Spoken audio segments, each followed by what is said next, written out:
everybody, hope you're good. I'm in the car again with my mum and our video went down so well, so many lovely comments that I thought, wow, we're in the car together again, we're going to do it again. So I've been speaking to a lot of people about making wills at the moment, and I think we're going to do a little bit of myth busting today, and especially around what happens to your children if you haven't made a will and there's no guardian. So, Mum? Yeah.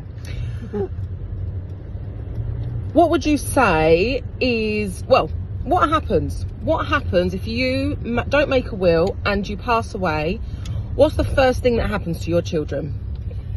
Okay, so let's assume mum and dad are out for an evening and they die in a car accident on the way home. Mm-hmm. So the first thing that happens, people think, oh well, that's all right, my mum and dad will look after the kids, or my sister and whatever. Well, social services would need to assess people in your family to make sure they're suitable. So that means that your children would have to go into care until that assessment can be done, and sometimes that assessment can take a couple of weeks. Now imagine your children, first of all, being picked up by strangers. Secondly, they've lost their mum and dad, they don't know what's going on. Like, the impact of that could be absolutely so traumatic for them.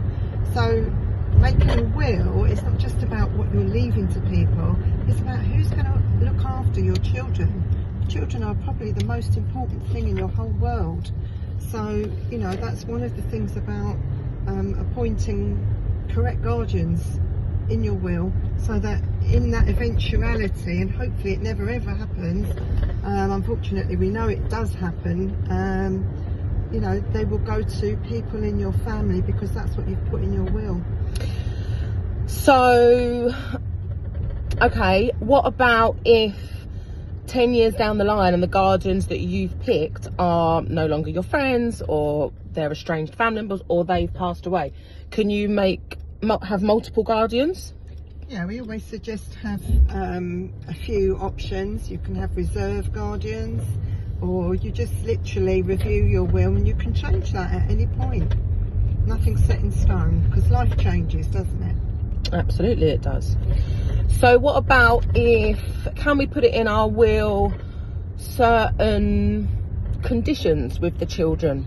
Yes, so a lot of the time you can put in your will things like who they go on holiday with, so who they keep in contact with, certain other members of the family, their grandparents, things like that. And also you can put aside a sum of money.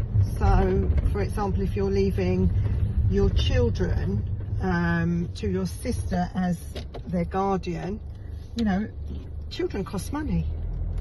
So how much do you leave? Let's have a chat and work out, what does it actually cost every year to bring up a child? I think most people would be quite shocked at how much it does cost to have children and bring them up. So, you know, how is your guardian going to actually give your children what they need?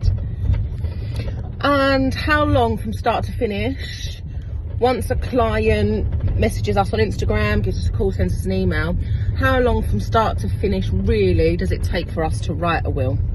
We can do it in one day, but normally people like to put some extra thought into things that they perhaps need to kind of decide on. So it's really up to the clients to have things ready that they're happy with, or, you know, we might point out things they haven't thought about. So it's really an open book on the time, but we can, if everything's ready, we can do it straight away in a day. So straight away in a day, get it all in order. Get your affairs in order. Kids are expensive. Absolutely. The magazines are like £8. I might get rinsed for one in every single shop. But yeah, don't leave it too late.